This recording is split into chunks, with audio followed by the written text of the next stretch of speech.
What's up, y'all? Smarty here. This is cinematic mode on the iPhone 13 Pro. So let me know how it looks overall. Let me know how it sounds, obviously, audio as well. So let's get into this here. This is going to be a video comparing the LG Tone FP8. Oh, Lord. What is that hazing around the. Whatever. I'm gonna ignore it. I'm gonna ignore it. Versus the King, the by default King, basically, the Sony WF1000 XM4s. You know, very good headphones, very nice headphones. Both of these, all around, are very nice headphones. I'm not gonna sit here and act as if one is completely better than the other in every single case. I feel like both of these are quite close in, say, ANC. And I'll just get into it here. So let's talk things like let's talk minor specs here. Both of these are IPX4. This can get 10 hours of battery life with ANC off, whereas it gets around like 8 to 7 with ANC on. This can get up to, I tested this myself. This can get up to, at 50% volume, these can get up to 15 hours of battery life playtime with ANC off, and like 10 to 11 hours with ANC on. Oh, man. That's insane to me, bro. That's still insane to me. Both of these have really good battery life. Not going to sit here and lie about that. In terms of the design, I do feel like both of them are quite nice. These obviously have the stem design on them, but oh, there's that little haze effect. It's really bothering me. But yeah, these are stem style designs, much like the AirPods, but the stem is shorter than the AirPods, and the overall, IEM part of it that goes into your ear. Hold on a second, let me try something. The whole IEM part that goes into your ear is wider, so, oh my lord. So yeah, this is very weird. So yeah, it has a different fit to the AirPods Pro, but comfortable nonetheless. Both of these for me personally are comfortable. The XM4 definitely are larger. They're definitely a thick boy in terms of headphones. Out of the box, these come with Comply foam ear tips, but I just put some tips on there that come from a cheaper pair of Sony corded earbuds because because they're basically like a grayed out version of the Sony the SP800N tips. So to me, that's just nice, and I like those tips quite a bit. Whereas these are more ovular, to say the least. If the phone will focus, what the fuck? You can tell this is a software thing. Like, these are more ovular if you get, ovular if you see that right there. They pretty much fit on top of your ear, and you can dig them in, not dig them in, but put them in a little bit more, and they're comfortable nonetheless, and they feel quite nice in the ear. I'm not gonna lie. Both of these you're gonna have to adjust a little bit depending on your ear to get the best possible ANC. In terms of ANC, right? The XM4s get. This is hard to say, man. This is very hard to say because you would think the XM4s completely blow them out of the water, right? Because people just automatically say, oh, they're the best. But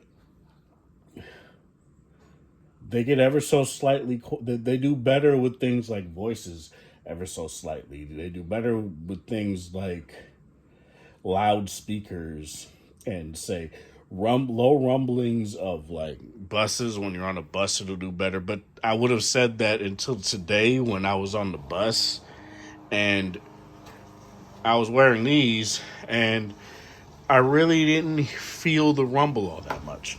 It felt almost as good as it did on here. Now you would expect that out of a pair of $300 headphones, where where on the box it says industry leading noise cancellation. So you would expect that, but on these you don't necessarily expect that at all. You're going to get a little bit of feedback, obvious with these. Initially when you put them into your ear. So I would advise you to not just write them off completely and be like, oh, they're trash the moment you put them into your ear.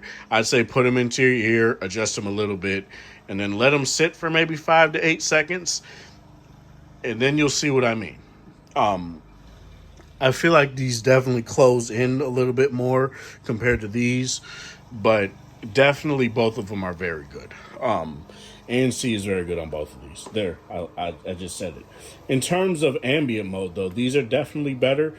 I feel like both of them do a very good job at bringing in the voice of people around you that you're talking to, or other sounds that you hear in the background and stuff like that. But the problem that I have with these is if you have a very bassy voice like me, the ambient mode picks up bass tones quite a bit, and it kind of gets a little bit uncomfortable. It's bearable for like very minor, for saying stuff very quickly, be like, yeah, thank you, have a good day, that kind of stuff. Say if you're just doing it in the store, but overall the XM4s definitely do better, especially with the talk through mode where you press and hold on whichever earbud you have connected to your active noise cancellation controls. You press and hold on it, and you'll do the talk through mode, and you can just talk, and you let go of it, it goes right back into noise cancellation. So to me, the XM4s definitely do better there.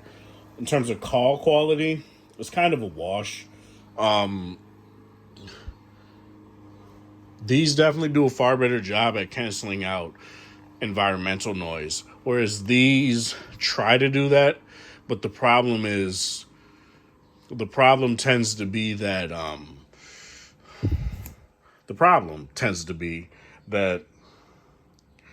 the moment you start talking for more than like 2 to 3 seconds, you can hear a little bit of the background noise come in under your voice.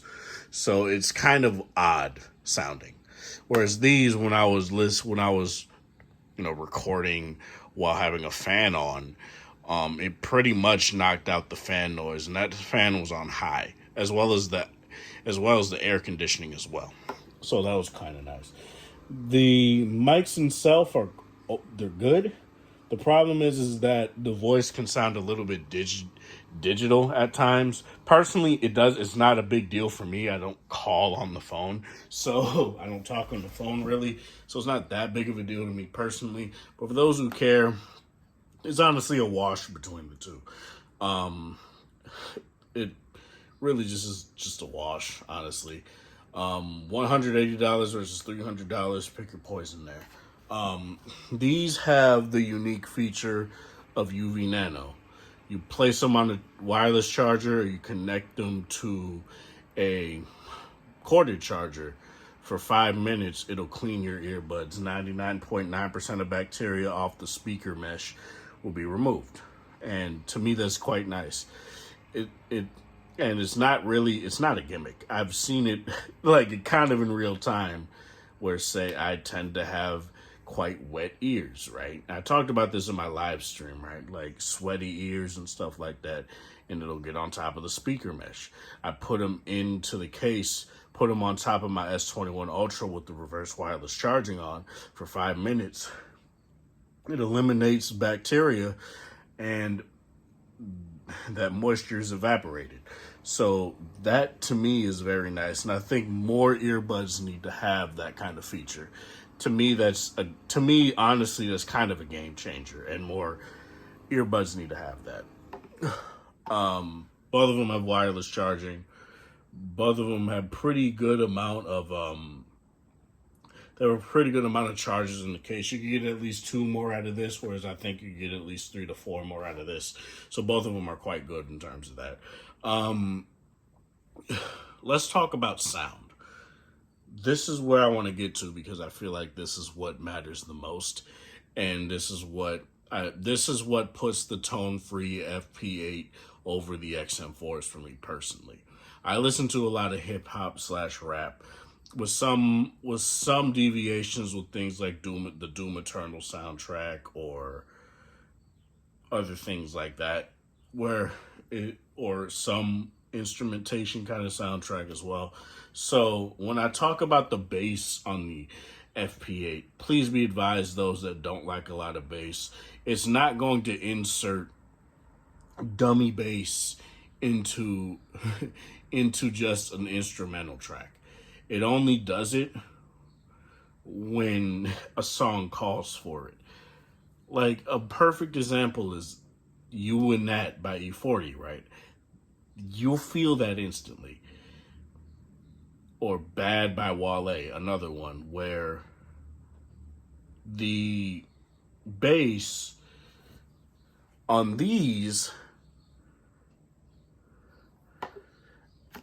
make the bass on these look like child's play. It's hard hitting, boomy, rumbly bass, but it's not muddy at all. It doesn't muddy up any of the vocals. It doesn't muddy up any of the intricate sounds of the track at all. You want the best experience out of these, put them in immersive mode. Out of the box, they come in bass boost. Put them in immersive mode, and you'll see what I'm talking about, where certain tracks sound different, and it's honestly kind of some of the best I've ever heard certain tracks. Like I Can't Decide by Hobson is another one where it's just insane, bro. Like where it feels like the track has layers, whereas on the XM4, on the Galaxy Buds 2 as well, and even on the AirPods Pro, certain things can get a little bit lost, and you don't get that on these. You know, it's kind of odd because typically when you have a whole bunch of bass, it takes away from things like the mids, and it takes away from the vocals and the treble and all that stuff. Doesn't really do that with these. These don't get sibilant. So the problem that I have with the Galaxy Buds 2 is that the highs can get a little bit too high at times. These don't have that issue. The sounds like S, A's, and E's are crisp. They're clear. There are times where they can get a little bit to that point, but it's not uncomfortable like it is on the Galaxy Buds 2. The XM4, I still like the way the XM4 sound. I'm not going to sit here and act as if the XM4 sound terrible. They don't. They definitely have a different kind of sound to them. And I feel like the kind of music these would be better for would probably be instrumentation type of tracks or vocal heavy tracks, not necessarily hip hop or rap, because the bass, while these have very good sub bass, I feel like they would be better for songs you want to immerse yourself in, especially with the noise cancellation on both of these, but these in particular. You put either of these at 50% volume, listen to a loud track, you're fine, bro. You're fine without having, you're fine not having your volume all the way up. These don't get as loud as these do, but I feel when I have these at 50% volume, I'm still not hearing anything. So it's whatever, man. It totally is whatever to me. The XM, both of these are very good, and I'm keeping both of them. These are going to be paired to my Xperia 1 Mark III. These are going to stay paired to my V60. This is how this is going to go. I can't pick one over the other. The only issue really that I have is that vocals sometimes can sound a bit too warm on these, to the point where vocals can sound a little bit muffled. But it's not to the point for me where I'm like, oh, these are garbage, because I don't know. They're ultimately good. $300 good ultimately is up to you, because what you're paying $300 for is the ANC, the noise canceling, the name brand as well. Whereas LG with the tones are fairly popular as well. But for these, for $180, I got them at $150 at the time. You're paying for that Meridian tuning, that bass, bro. Like, it makes the Beats Studio buds, earbuds that I like, kind of sound a little bit muddy too. A little bit, but not to the point where I would say they're horrendous. It's crazy to me what LG did with these, man. I didn't expect this. I really didn't expect this at all. But yeah, that's all I really got to say for this, man. Let me know in the comment section below what you guys feel about this. Obviously, LDAC, things like that. LDAC really doesn't matter so long as the tuning of the earbud is really nice. I don't use LDAC on the XM4s at all. So having them in AAC, both of them do a very good job. And neither of them, the only time either of them have really cut out is if I'm in a congested area. Other than that, it's been totally fine.